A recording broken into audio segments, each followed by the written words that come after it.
It's time for another episode of I Am Northwest Arkansas, the podcast covering the intersection of business, culture, entrepreneurship, and life in general here in the Ozarks. Whether you are considering a move to this area or trying to learn more about the place you call home, we've got something special for you. Here's our host, Randy Wilburn.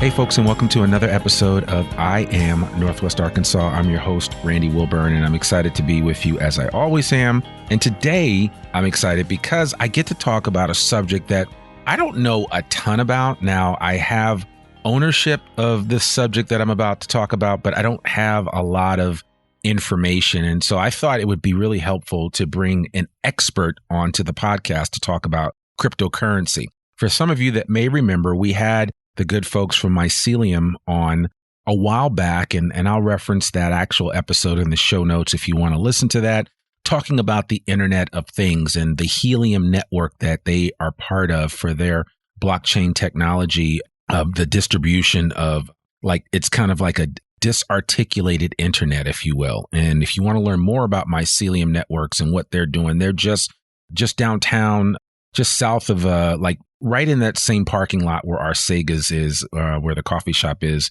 just at the bottom of the S-curve. So you can learn more about Mycelium. But today we have a bona fide cryptocurrency expert in the person of Carol Goforth, who is the Clayton N. Little Professor of Law. Clayton N. Little is a chair at the University of Arkansas Law School, and Carol Goforth sits in that chair, and she is the Professor of Law at the University of Arkansas, and one of her areas of specialty is cryptocurrency. And so I hounded her to come on the podcast, and she finally assented to this. And she is here today with us just to kind of, and I asked her, I said, I want you to give us the Cliff Note version of cryptocurrency and make it as plain and simple as possible, because I know a lot of you out here have heard about Bitcoin. Some of you may own Bitcoin, and maybe some of you bought Bitcoin back in the day, but maybe some of you bought Bitcoin when it was $63,000 a coin. And now you're thinking, wow, what did I do? Because it's like, I don't know, at today's current price, it might be $20,000, $23,000, somewhere in that range. So clearly there's a drop off, but suffice it to say, this is the episode for you if you want to learn a little bit more about cryptocurrency. So strap in and take a listen to this episode with Professor Carol Goforth from the University of Arkansas School of Law. Professor Goforth, how are you doing? I am doing great. And be fair, you didn't hound me. I am delighted to be here today. No, I appreciate it. Well, you're in high demand, and I think that it's, I'd love for you just to, because I know a little bit about your background and history. And for those of you that you hear the name Goforth, there is another Goforth at the University of Arkansas, and that would be Professor Goforth's younger sister, Sarah, who's over at the entrepreneurship of the Ronnie Brewer entrepreneurship. The Brewer Hub. The Brewer Hub. Yeah. There's so many different names, between them and ASB, TDC. I'm always trying to remember all the different names, but we have so many organizations here in Northwest Arkansas that really want to stimulate entrepreneurship and just stimulate good business. And so her younger sister, Sarah, who maybe I'll try to get on the podcast at some point in time, oversees that program and does an amazing job, by the way. I've been to several talks over there with Mark Zweig and several others, but definitely if you see anything going on at the Entrepreneur Hub, you need to check it out because they put on a great program. But we're talking about cryptocurrency today. So Professor Goforth, I would love for you just to share with our audience just a little snippet of your origin story. We always call it our superhero origin story. So wow. I would love for you just to give us the background of, you getting to this point. You don't have to, talk specifically about cryptocurrency because I have another question for you that will lead into that. So, okay. Yeah. Well, I started my practice as a lawyer doing business corporate securities work and gradually moved into teaching full-time, teaching a lot of securities and business organization compliance and regulation. And then about 5 years ago, I got a call from the Walton College saying, we're going to have a session with a group of entrepreneurs who want to start a crypto business. And we're looking for a law professor to come and help these entrepreneurs. And my response was, I can spell Bitcoin. I really did not know very much about the space. but nobody else knew anything more. Yeah. So I agreed to go and listen and see if I could provide any insights, and discovered that the folks who were then interested in forming a Northwest Arkansas crypto-based business were very knowledgeable about the technology. They were enthusiastic, they were bright, they were everything you would want in an entrepreneur, except they were uninformed about the legal ramifications of what they were doing. Yeah. And I could tell from my experience as a securities lawyer that there were potential problems with what they were then planning to do. And I warned them about it and went back to my office thinking, wow, why didn't they do their research? So I started trying to do research about what the law was that a layperson could access. You know, what law review articles, what publicity, what information was out there.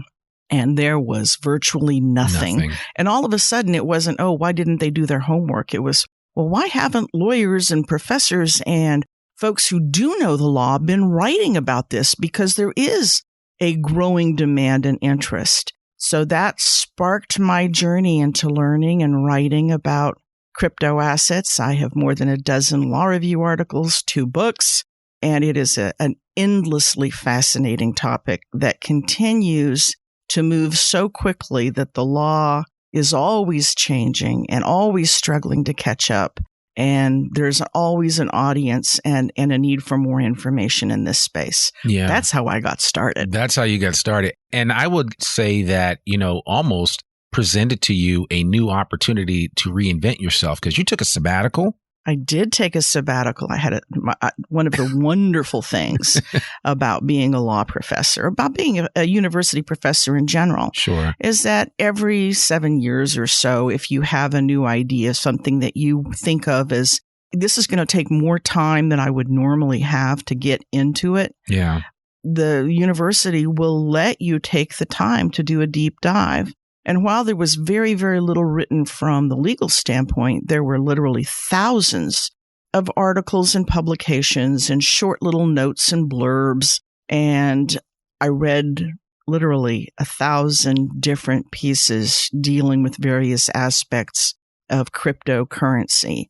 Found that there's a jargon that is unique to the space, that is flexible, fluid, and inconsistent, that I think makes it very hard for folks to get into crypto for the first time. Yeah. And then there are some things about the technology that if you are old like me, it's just counterintuitive.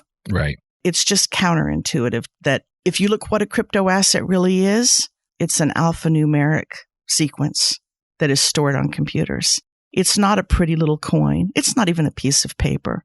It is a long list of numbers that is stored on computers. And that's all it is. And the idea that a unique long list of numbers can be worth $63,000 is mind-boggling. Yeah. And so it takes some time to get into that mindset. Yeah. So obviously you had heard of Bitcoin before you did your deep dive. What were your initial thoughts when you heard about it, as maybe a challenger to fiat currency as far as that was concerned? My initial thought was, well, that's ridiculous. I'm old. Is, my mindset is it's hard enough for me to give up money and just use my credit card to pay or my debit card to pay for everything and not to carry cash around. Sure. That was hard enough. Yeah. To ask me now to go to something that is not backed by a government, that depends on computer code that I have not any hope of ever understanding, sure, is just beyond the pale. So my initial response was, flash in the pan. It doesn't make sense. It'll go away. Oh, I was wrong. Yeah.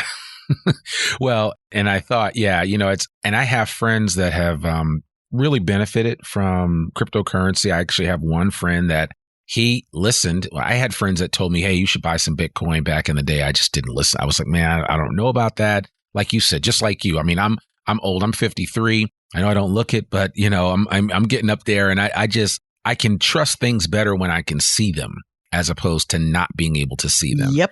And that's the challenge. But I actually had a friend that this is a true story. And I remember when he told me about it, he said, yeah, I somebody kept hounding me to buy some Bitcoin. I finally did. And this was probably like 2013. And so he got it at really early, but he was able to sell his Bitcoin. And he decided at some point when it was still riding high that he said, I would rather pay off my house.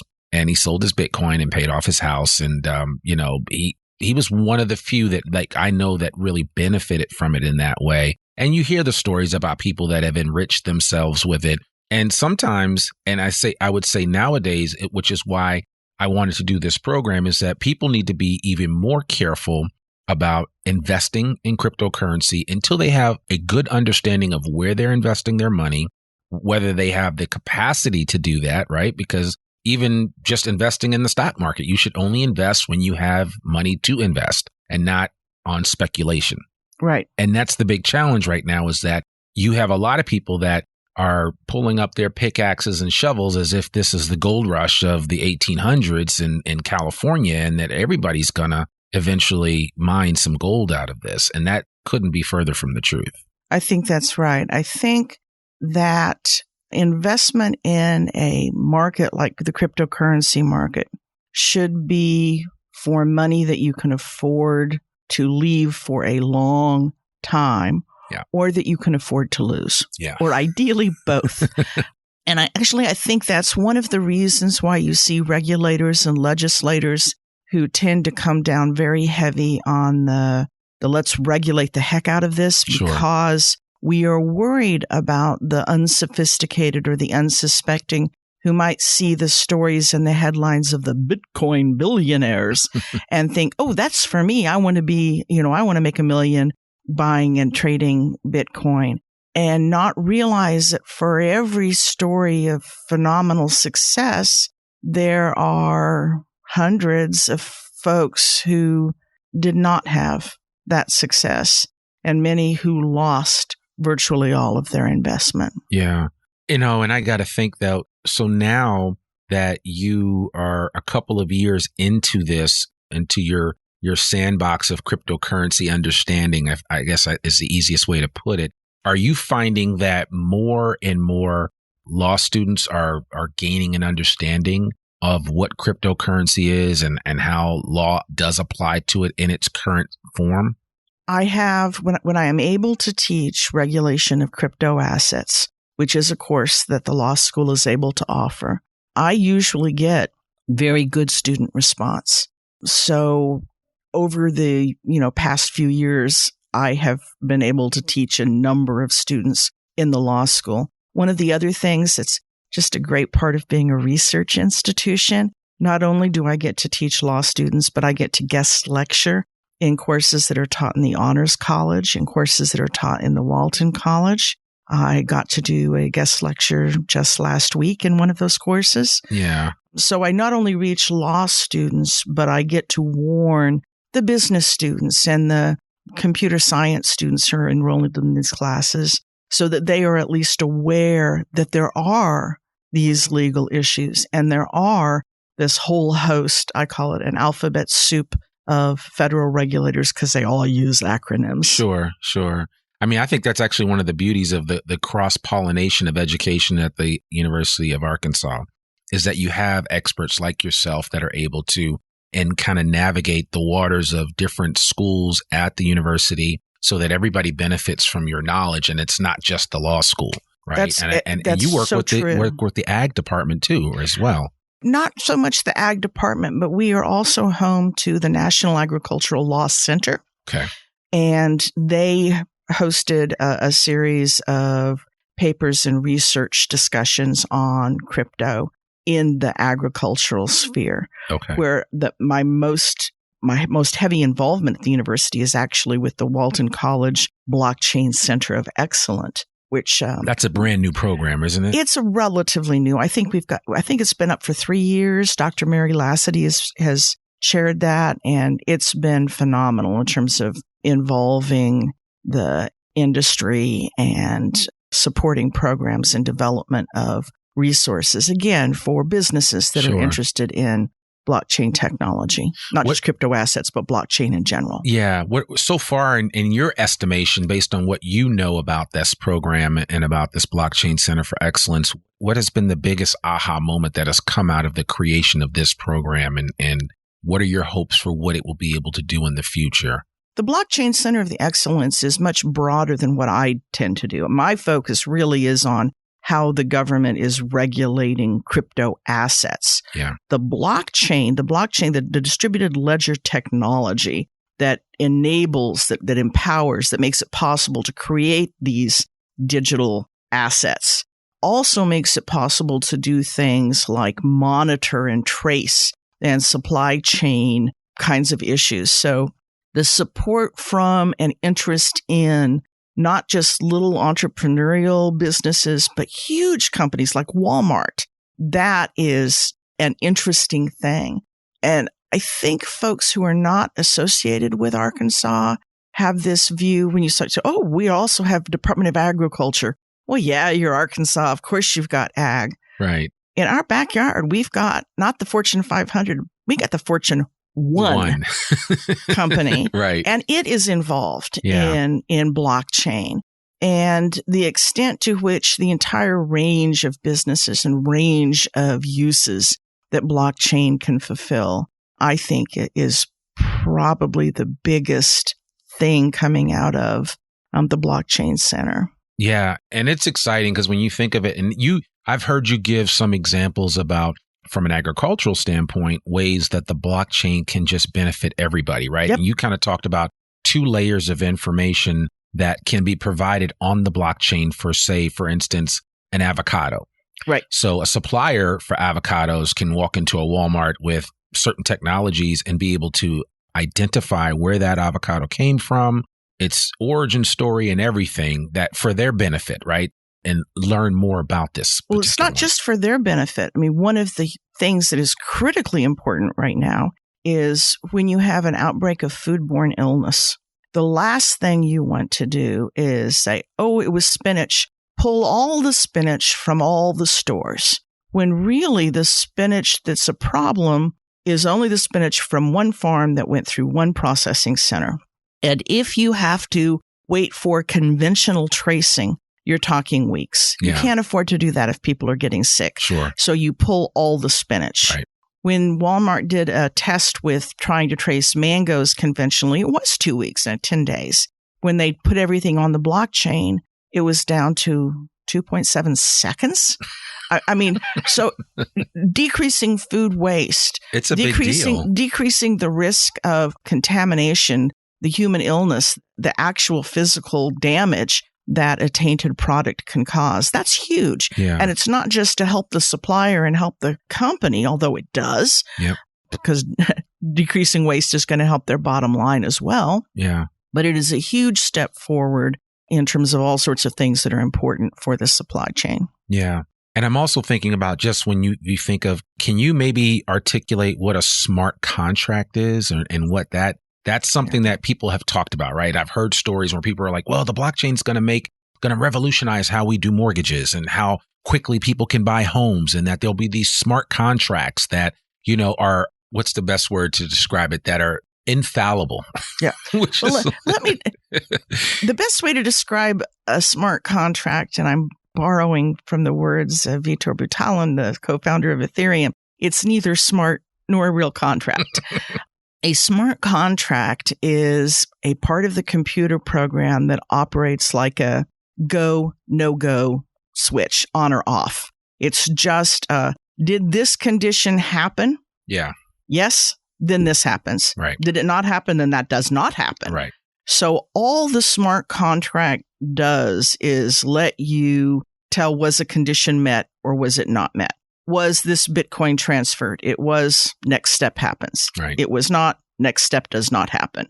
Did this avocado come from this source? Next step happens. It did not, it doesn't go forward. So it's just an on-off switch. The problem with saying this is going to replace and speed up and eliminate the middleman and remove errors is that the only way the information gets onto the blockchain is, surprise, surprise, by people inputting data. or by people that make mistakes. Well, right. Or other programs called oracles, because of course we've got code words for everything in the blockchain. Right. But it's just a source to input data. And at the underlying most basic level, the programming, the data, everything is input by people. And regrettably, people make mistakes. Yeah. So that's where the infallible nature of the blockchain has to come into question, just because of the way that the blockchain is created. It's not that the blockchain is infallible. It's that it's immutable, which means you can't change it. And there is actually a huge advantage to that. Mm-hmm. If you are at a bank and you are trusting your money to the bank, you are trusting that the bank is going to keep an accurate record or ledger of how much money you have put into your account. And if somebody at the bank is dishonest, you are worried that they might alter that record and they might change it. And then if they're close to getting caught, they'll hide it and put the money back in your account. So they can change, they can manipulate, they can alter the record because they control it. Yeah. In the blockchain, there is no one person who controls it because the entire ledger is distributed among all of the computers that have access to the program. For all to see. For everyone to see. Now, it's computer code, so yes, I could go see it.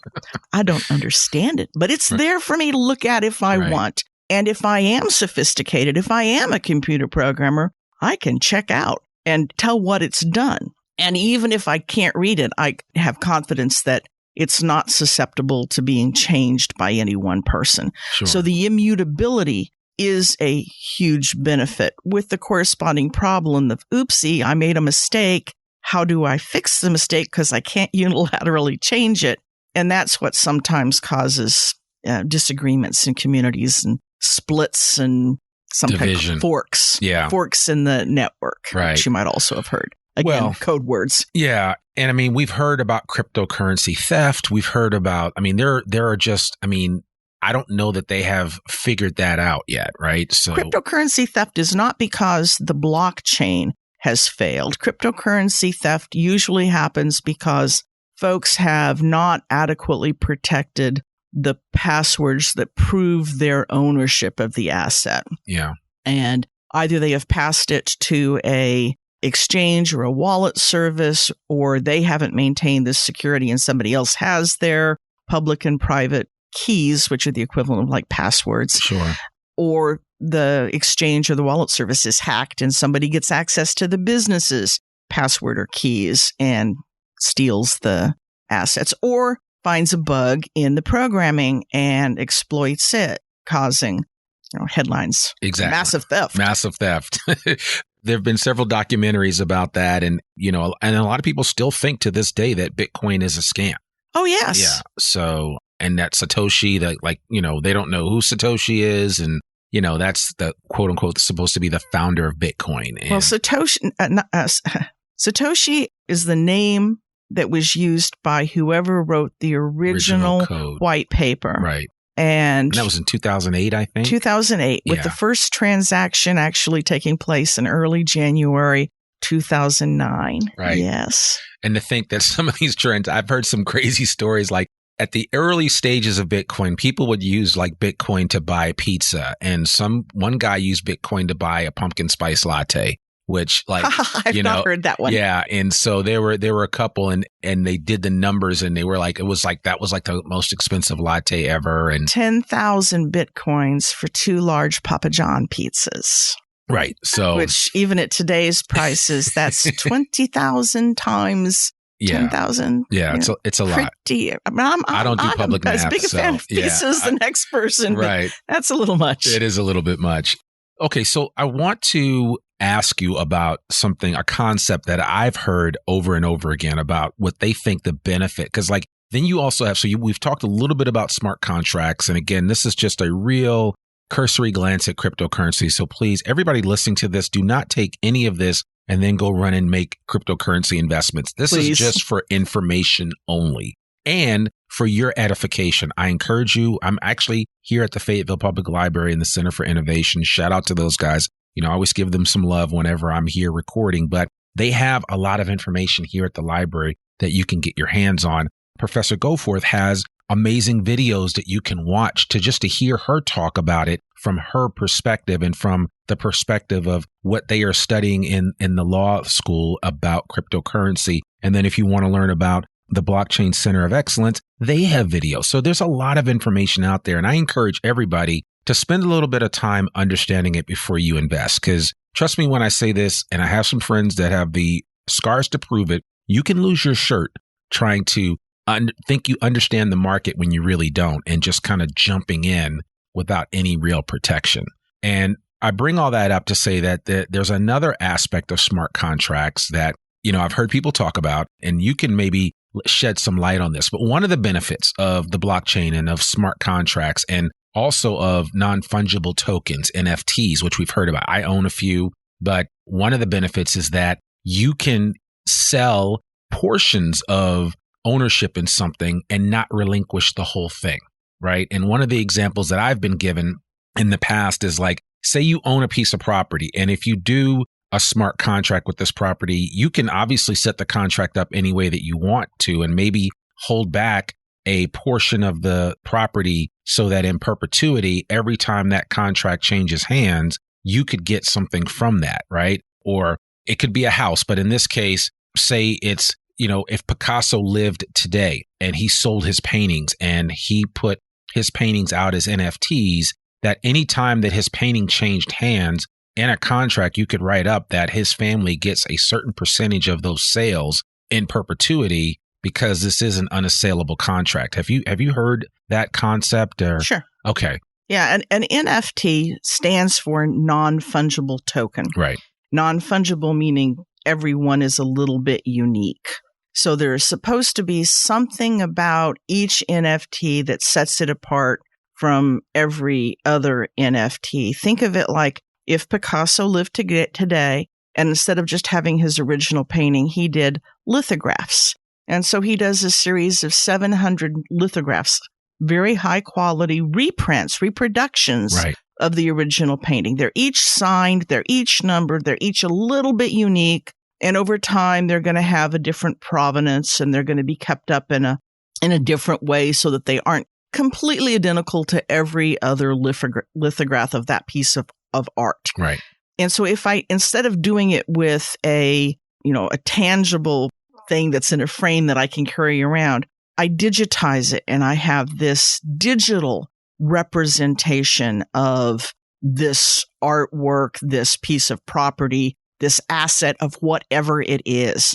And I number it, and it's unique. And I sell, copy number 1 to you, and copy number 2 to my sister, and copy number 3, however many copies I have. But each of them are somehow unique. Yeah. I can embed into the coding that what you are buying is you are buying the right to display that ownership on your whatever digital device you have. Right. I can build in that you have the right to resale or not. Yep. I can build in the right that you have the right to commercialize it or not, or to have limited commercialization. So you can edit it and put it on T-shirts up to $10,000 a year. Anything in excess of that kicks back to me. Right. I can build in anything I want as part of what I have transferred to you. Most of that actually would not be part of the contract, part of the code. Okay. It would be part of the sales contract, because right now it would be too expensive to have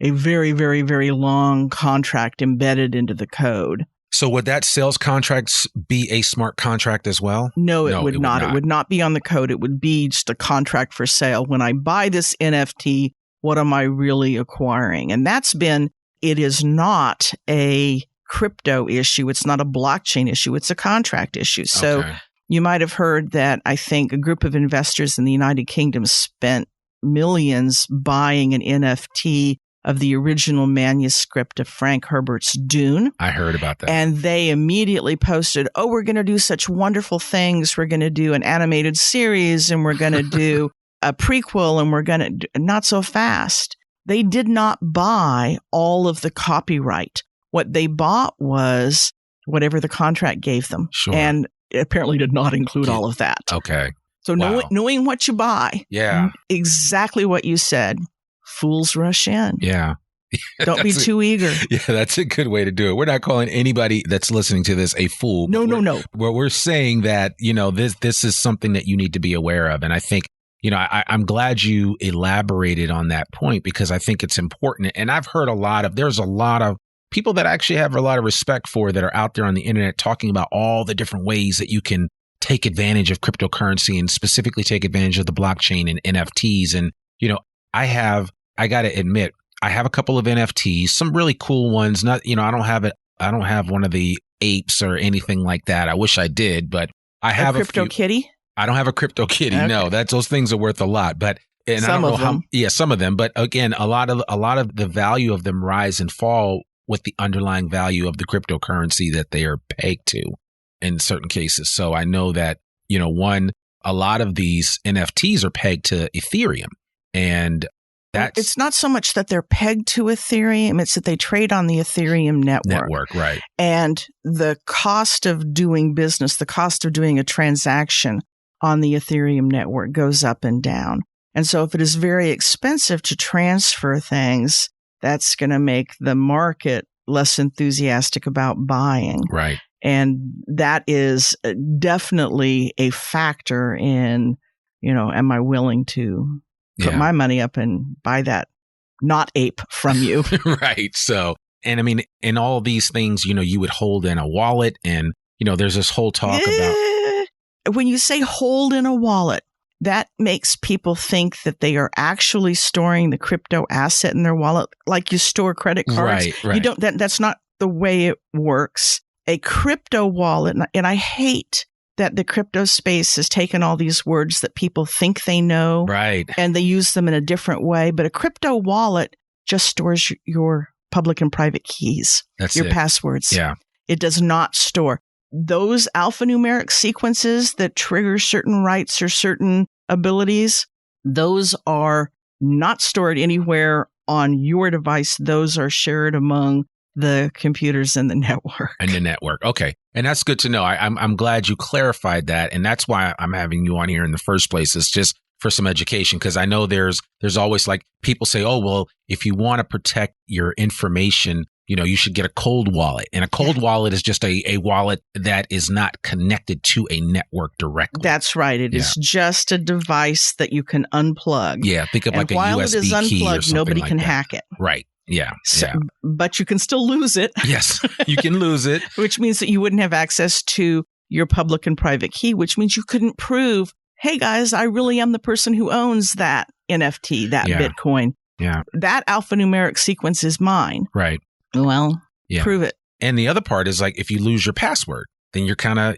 Well, that is your public and private key. That's the information that you would have in your wallet. Yeah. And I've heard some stories. Somebody told a story about how she's got this USB key with her wallet information on it, except for the actual password. And she doesn't have access to the password. And she has some original Bitcoin that was given to her back in 2013 or 2014. And she doesn't even want to know how much it's worth now. She's just said, forget it, because she can't, and that's one of the challenges. I mean, it's not like you can, you can go to LastPass or one of these other services and find your key. You have to be really careful about it. So yes, you do. That's actually why folks turn to businesses that are wallet services, or they think of it as, I'm storing my Bitcoin with this exchange. Right. When really they are giving custody of it over to the exchange, and the exchange is using its public and private keys to control that asset, which means you've given up control over your asset. Right. And which means you have to trust who you do that with. You absolutely do. And if you don't, then you got a problem. Which again goes back to that message, trust, but only after you have verified. Right. Trust but verify. Do your homework. Yeah. So, okay, I got 2 pointed questions for you. Have you, and now all the information that you have you invested in crypto at all? No. Okay. I am risk averse. I have always been risk averse. And I think I mentioned earlier that I'm old. I might retire in the, in the foreseeable future. And if I hit the date when, that's it, I got to leave. I got to take some time. Right. I don't want to not be able to retire because I have money tied up in a crypto asset. So then I want you to, based on that knowledge and and all of the information that you have, what is your advice to these? Because like I have 3 boys. They're 17, 15, and 12. They are digital natives. That's all they know. I know. Isn't it amazing? It is amazing. And I know you have. And isn't it frightening? It is frightening. But so what is your advice to young people? And I'm assuming this would also lend itself to some of the kids that come into your classroom on a regular basis. But what would your advice to young people be today about cryptocurrency? I think that there are tremendous potential advantages. I think one of the biggest advantages is that it might be more accessible to folks who can't afford conventional banking services, who don't have bank accounts. That's probably not your kids and hopefully not mine. Right. And there certainly for people who are in countries that lack stability, or repressive regimes, or those areas where there are large parts of the population that are days away from a bank, where crypto makes tremendous sense. Yeah. I think that there may be potential applications. Blockchain itself is tremendously exciting. I think there may be, if you're paying attention, when Ethereum came out, not Ether, the token, but Ethereum, the network, with this idea that it was going to enable other crypto assets to sort of use its platform as a basis for starting their own forms of crypto. That was a tremendously, if I had known at the start of that, if I'd understood crypto at that point, that would have been a tremendously exciting investment opportunity. Yeah. At this point where there are so many new crypto assets and I'm not digitally native. I don't have the ability to understand what the programming is. I can understand the regulatory environment. I can't understand the programming. Yeah. I think for your kids, for my kids, when you have the opportunity to learn programming languages, to become even more skilled, that is it is a gift. It is a boon. It is something that I think will open doors that you can't even foresee down the road. Yeah. So if you are so inclined and have the ability and opportunity, computer programming, computer classes, computer education, I am 1,000% in favor of that. And then to always remember, there truly are few shortcuts in life. And when you hear something that sounds too good to be true, it probably is. Yeah.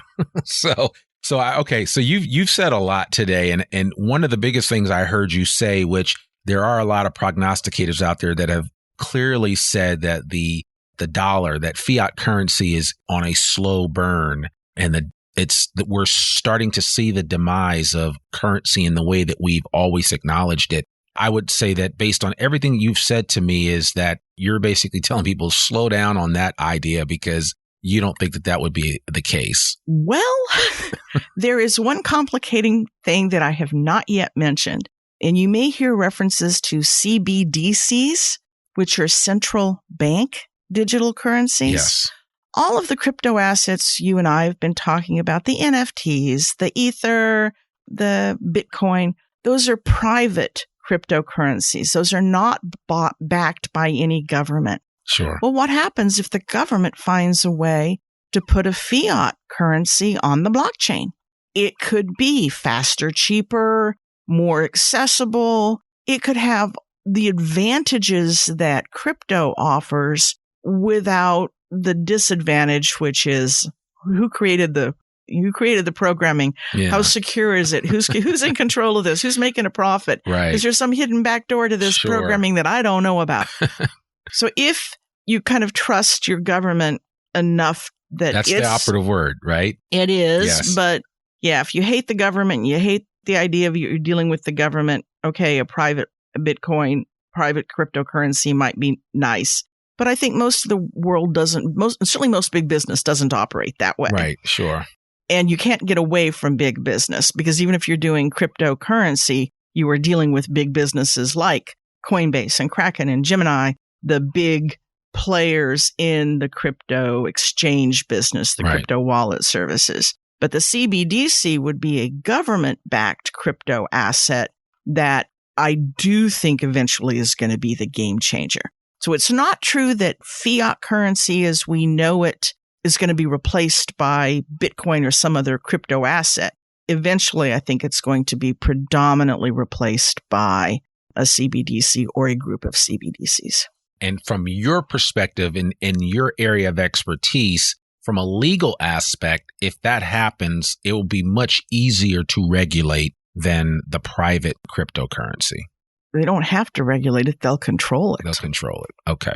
All right. So, well, you have laid it all out on the table for us. You've talked about cryptocurrency, certainly your background and experience in it. And I think it's important that, people hear very clearly that Professor Goforth's experience, she took time, just like anybody, to learn this industry and to understand it within the context of her understanding of law and of stocks and securities. And so I think it's important for you to hear that very clearly. You need to do your homework before you even think remotely about doing anything with cryptocurrency, with non-fungible tokens or anything like that.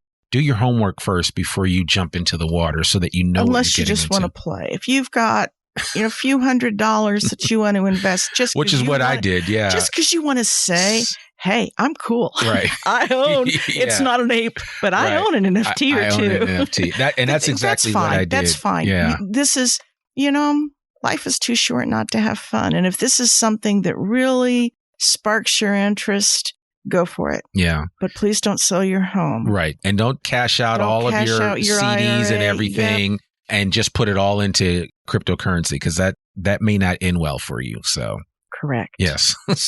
Well, she is Carol Goforth, Clayton N. Little Professor of Law at the University of Arkansas, and just an all-around cryptocurrency expert now, which we can call you that, I guess. And well, I'm an expert in the legal regulation of cryptocurrency in terms of, Well, the word cryptocurrency is in there, so the word cryptocurrency is in there, but don't call me about which one's going to be the next. No. I can't help you with the value. You don't do any speculation. No.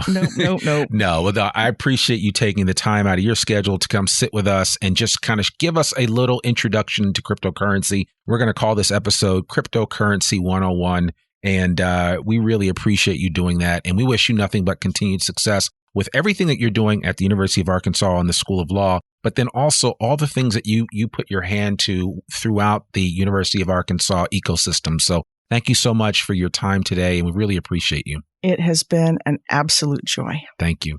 Well, folks, there you have it. Another episode of I Am Northwest Arkansas. I'm your host, Randy Wilburn, and as always, I just enjoy sharing these stories. So I hope you like this particular episode. It's a little bit of a departure from what we normally talk about, but I think cryptocurrency is such an important concept, such an important idea that we need to talk about it and at least have some kind of conversation. So like I said, once you've listened to this, go get some library books, go online, do your research, study up on cryptocurrency, just so you have a better understanding of what it's all about. That way, when you're at your next cocktail party, you get together, you can have an intelligent conversation with somebody when they tell you that they've spent all their money on Bitcoin and they don't have any left. So, but you can figure all that out.